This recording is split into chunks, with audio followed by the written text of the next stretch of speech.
Hi friends, అందరికీ నమస్కారం. హంసవేణి గట్టు యూట్యూబ్ ఛానల్కు వెల్కమ్ ఫ్రెండ్స్. వెల్కమ్. అందరికీ శ్రీరామనవమి శుభాకాంక్షలు ఫ్రెండ్స్. మరి ఇంతవరకు ఎవరైనా నా ఛానల్ని సబ్స్క్రైబ్ చేసుకోకపోతే please subscribe my channel, like చేయండి, షేర్ చేయండి. మరి శ్రీరామనవమి సందర్భంగా జగదభిరాముడు శ్రీరాముడు, అవునా ఫ్రెండ్స్? తెలుసుకుందామా? ఆదర్శమూర్తి, మర్యాద పురుషోత్తముడు, జనం మెచ్చిన నాయకుడు. ఎన్నో పేర్లతో మనము శ్రీరాముణ్ణి ఆరాధిస్తూ ఉంటాం, కీర్తిస్తూ ఉంటాం కదా ఫ్రెండ్స్.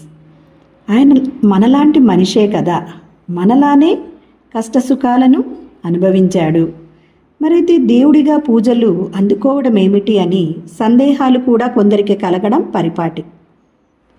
అంతే కదా, మనకు డౌట్స్ వస్తూ ఉంటుంది.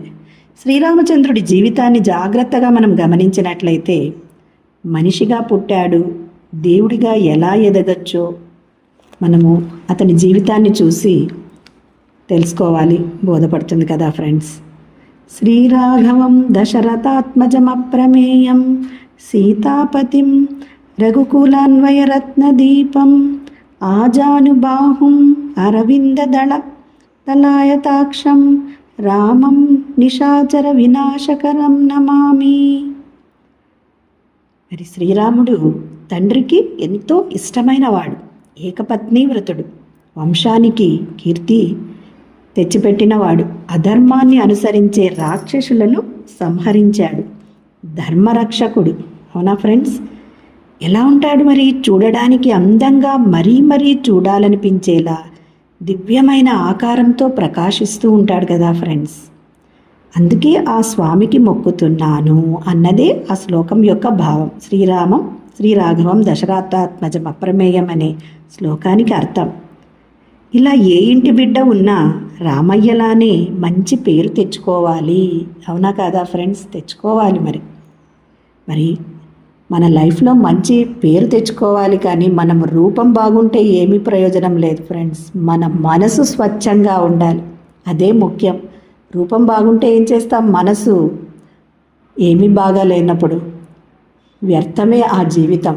కాబట్టి మనం ఎలా జీవించాలి? ఒక రామునిలాగా నీతిగా, నిజాయితీగా, ఎవరిని దూషించకుండా మనం చిన్నగున్నప్పటి నుంచి పిల్లలకు చెప్పించాలి ఫ్రెండ్స్.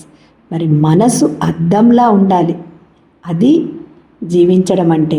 ఎప్పుడు ఆ మనసులో అగ్నిలాగా ద్వేషము, అసూయ, పగ అనేవి ఎప్పటికీ ఉండకూడదు ఫ్రెండ్స్. ఇవి ఉంటే ఆ జీవితాన్ని ఎప్పుడో ఒకసారి ఆ జీవితం అనేది మనం కష్టపడాలి. ఇప్పుడు అనుకోవచ్చు నేను బాగున్నాను, నాకేమి అని, తర్వాత అనుభవించాల్సి వస్తుంది ఫ్రెండ్స్. కర్మ ఎవ్వరిని వదిలిపెట్టదు ఫ్రెండ్స్. మరి స్వామి జీవనయానమే అది. ధర్మబద్ధ జీవనానికి నిలువెత్తు నిర్వచనంగా మనిషి ఇలా బ్రతకాలి అని ఒక ఆదర్శవంతమైన జీవితాన్ని గడిపాడు. మానవ జన్మకున్న విశిష్టతను ఆవిష్కరించిన రామాయణ నాయకుడు, ధర్మమూర్తి శ్రీరామచంద్రమూర్తి. రామాయణం అనే మాటలోని ఆయనం అంటే నడక అని అర్థం ఫ్రెండ్స్. అంటే ఆయన జీవించిన విధానం, ఇది రాముని నడక. రామాయణం అంటే రాముని నడక. పరిపూర్ణంగా మానవుడు ఎలా జీవించాలో అలా జీవించి మనకు ఆదర్శప్రాయంగా, ఉదాహరణగా మరి అతని జీవితమంతా అలాగే ఉన్నాడు, అలాగే జీవించాడు, మనకు చూపాడు కదా ఫ్రెండ్స్.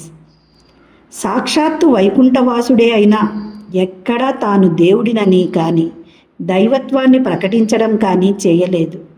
ఆయన ప్రతి అడుగు సత్యధర్మాల వైపే వేసేవాడు. రామో విగ్రహవాన్ ధర్మ అని ఆ స్వామిని కీర్తించేది కూడా మనం అందుకే. ఆ స్వామి పరమపావన పుణ్యక్షేత్రం పేరే, ఆ స్వామి పేరే పరమపావన పుణ్యక్షేత్రం. ఎలా అంటే మరి వాస్తవానికి ఈ రామ శబ్దంలోనే ఎంతో గొప్పతనం ఉంది ఫ్రెండ్స్.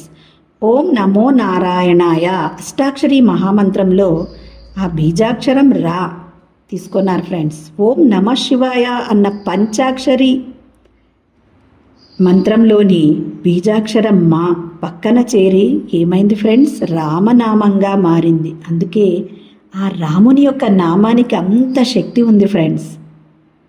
రా అని పలికేటప్పుడు ఎలా ఉంటుంది ఫ్రెండ్స్, రా అంటే మన నోరు తెరుచుకుంటుంది, అప్పుడు మనలోని పాపాలన్నీ బయటికి వెళ్ళిపోతాయి.